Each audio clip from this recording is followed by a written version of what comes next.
السلام علیکم ورحمۃ اللہ وبرکاتہ۔ الحمد للہ رب العالمین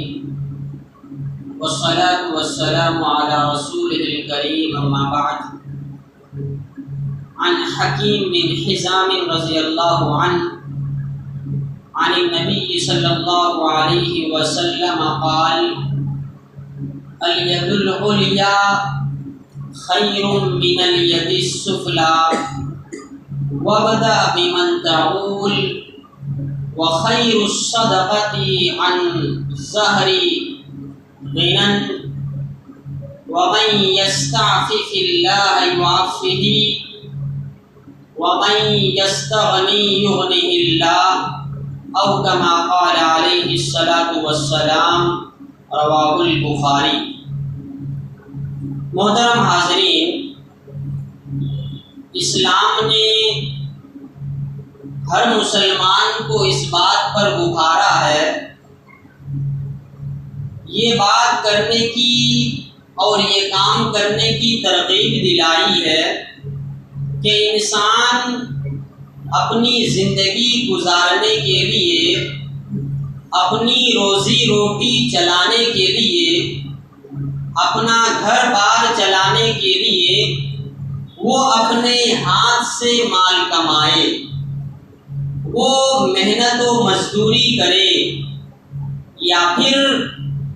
حلال کاروبار کرے، حلال تجارت کرے، حلال بزنس کرے۔ اس کے برخلاف اگر کوئی اپنی روزی روٹی کمانے کے لیے محنت کے راستے کو چھوڑ کر کے، حلال کاروبار کو چھوڑ کر کے بھیک مانگنے کا راستہ اختیار کرتا ہے، فقیری کا راستہ اختیار کرتا ہے، اور وہ مانگنے کو اپنا پیشہ بنا لیتا ہے، اس کا کام ہی ہے مانگ کر کے گھر چلانا، مانگ کر کے روزی روٹی کے لیے کمانا، تو اسلام نے اس آدمی کی بڑی برائی کی ہے، اور اس آدمی کو بڑا برا انسان کہا ہے جو آدمی اپنی زندگی گزارنے کے لیے مانگنے کو اپنا پیشہ بنا لے، مانگنے کو اپنا ہنر بنا لے، اور اپنی زندگی بھر وہ مانگتا ہی رہے لوگوں سے۔ ابھی جو حدیث پڑھی گئی بخاری کی، اس میں اللہ کے نبی صلی اللہ علیہ وسلم نے کہا کہ الید العلیا خیر من الید السفلی، کہ اوپر والا ہاتھ نیچے والے ہاتھ سے بہتر ہے۔ اچھا، اوپر والا ہاتھ سے کیا مطلب ہے؟ اوپر والا ہاتھ کا تو کیا؟ اوپر والے ہاتھ کا تو کیا، اس بات کی وضاحت اللہ کے نبی صلی اللہ علیہ وسلم نے بخاری ہی کی ایک دوسری حدیث میں فرمائی ہے، اور کہا کہ اوپر والے ہاتھ سے مراد وہ ہاتھ جو المنفقہ ہو، اور المنفقہ کا مطلب ہے کہ خرچ کرنے والا ہاتھ، دینے والا ہاتھ۔ اور نیچے والے ہاتھ سے کون سا ہاتھ مراد ہے؟ اللہ کے نبی صلی اللہ علیہ وسلم نے کہا کہ السائلہ، مانگنے والا ہاتھ، لینے والا ہاتھ، یہ نیچے والے ہاتھ سے مراد ہے۔ اور ظاہری طور پر بھی اگر دیکھا جائے تو جو دینے والا ہاتھ ہوتا ہے وہ ہمیشہ اوپر ہوتا ہے، اور لینے والا ہاتھ ہمیشہ نیچے ہوتا ہے۔ اسی لیے اللہ کے نبی صلی اللہ علیہ وسلم نے کہا کہ اوپر والا ہاتھ بہتر ہے نیچے والے ہاتھ سے۔ دیکھیے، ہمیشہ انسان کو یہ بات یاد رکھنی چاہیے کہ انسان دینے والا بنے، لینے والا نہ بنے۔ اللہ سے ہمیشہ یہ دعا کرے کہ اے اللہ تو مجھے دینے والا بنا، لینے والا نہ بنا۔ اچھا، جو لوگ مانگنے کو ہی پیشہ بنا لیتے ہیں، اس کے بارے میں حدیث میں بڑی وعید آئی ہے، اس آدمی کو بڑی سزا سنائی گئی ہے جو آدمی مانگ کر کے اپنی زندگی کا گزارا کرتا ہے۔ صحیح بخاری کی حدیث میں اللہ کے نبی صلی اللہ علیہ وسلم نے کہا کہ جو انسان دنیا میں بغیر ضرورت کے لوگوں سے مانگ مانگتا پھرتا ہے، اسے ضرورت نہیں ہے، اس کے پاس طاقت ہے، قوت ہے، وہ کما سکتا ہے، لیکن پھر بھی وہ کمائی کے راستے کو چھوڑ کر کے لوگوں سے مانگتا پھرتا ہے اور اس نے اس کو پیشہ بنا لیا ہے، تو اللہ کے نبی صلی اللہ علیہ وسلم نے کہا کہ لیس فی وجہہ مزحۃ لحم، کہ قیامت کے دن وہ اس حالت میں اٹھایا جائے گا کہ اس کے چہرے پر ایک بھی گوشت کا ٹکڑا نہ ہوگا، اس کے چہرے پر ایک بھی گوشت کا ٹکڑا نہ ہوگا، اور میدان محشر میں سارے لوگ اس آدمی کو دیکھ کر کے پہچان لیں گے جس آدمی کے چہرے پر گوشت نہ ہوگا کہ اس نے دنیا میں بغیر ضرورت کے لوگوں سے مانگتا پھرتا تھا، اس کی ضرورت نہیں تھی، اس نے پیشہ بنا لیا تھا مانگنے کو۔ اور ایک حدیث میں یہ الفاظ آتے ہیں کہ ایسے آدمی کا چہرہ قیامت کے دن اس کے چہرے پر زخم ہوں گے، جگہ جگہ کٹے ہوئے ہوں گے اس کے چہرے کے حصے پر، الغرض مانگنے والے بغیر ضرورت کے، اس کی حدیث اور قرآن میں بڑی وعید سنائی گئی ہے۔ اور ایک حدیث میں صحیح مسلم کی حدیث ہے، ابو ہریرہ رضی اللہ تعالیٰ عنہ کہتے ہیں کہ اللہ کے نبی صلی اللہ علیہ وسلم نے فرمایا من سأل الناس اموالهم تکثرا، جو آدمی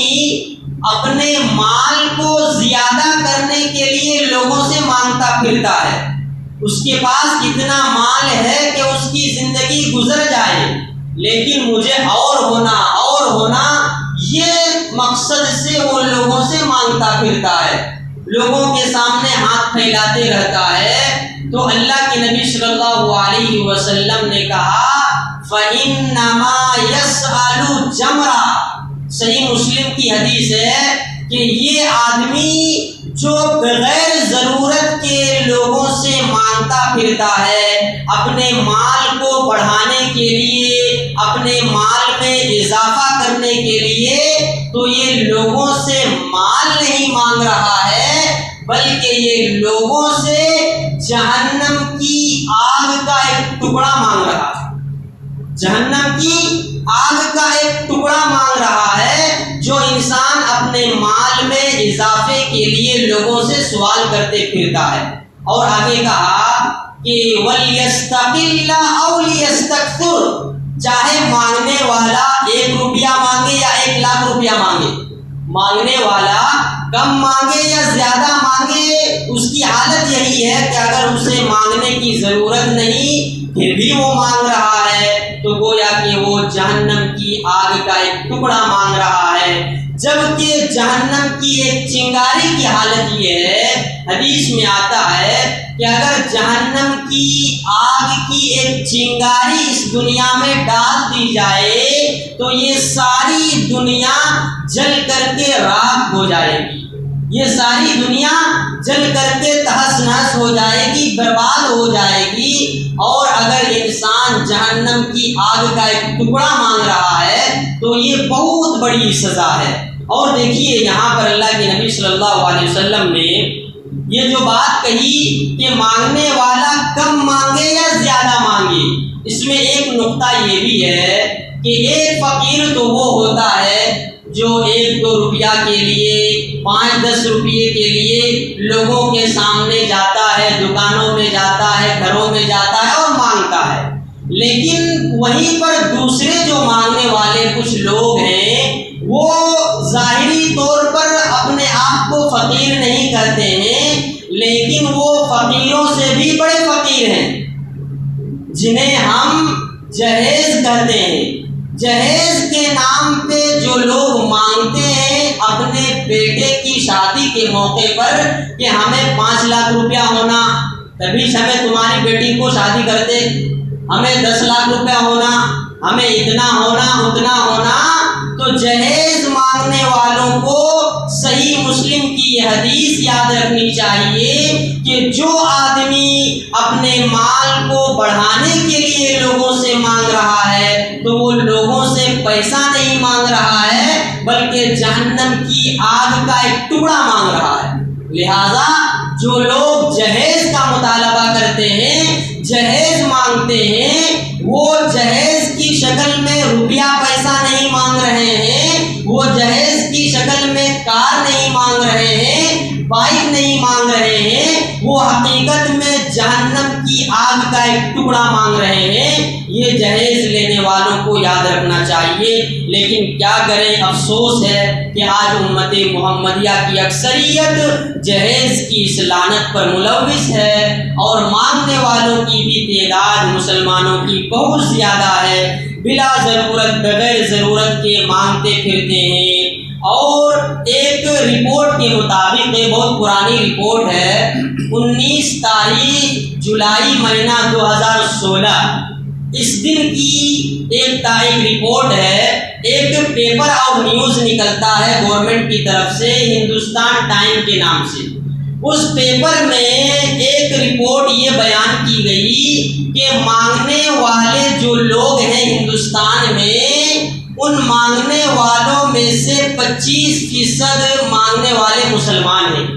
مطلب یہ کہ 4 آدمی میں ایک فقیر مسلمان کا ہوگا، 4 مانگنے والوں میں ایک مانگنے والا کون؟ مسلمان۔ تو ذرا دیکھیے کہ اسلام نے ہمیں بغیر ضرورت کے مانگنے والے کے لیے کتنی سزا بیان کی اور کیسی خطرناک سزا بیان کی ہے۔ لہٰذا بغیر ضرورت کے انسان کو نہیں مانگنا چاہیے۔ دعا ہے رب العالمین سے کہ اللہ سبحانہ و تعالی ہمیں کہیں سنی بات پر عمل کی توفیق عطا فرمائے۔ آمین۔ السلام علیکم ورحمۃ اللہ وبرکاتہ۔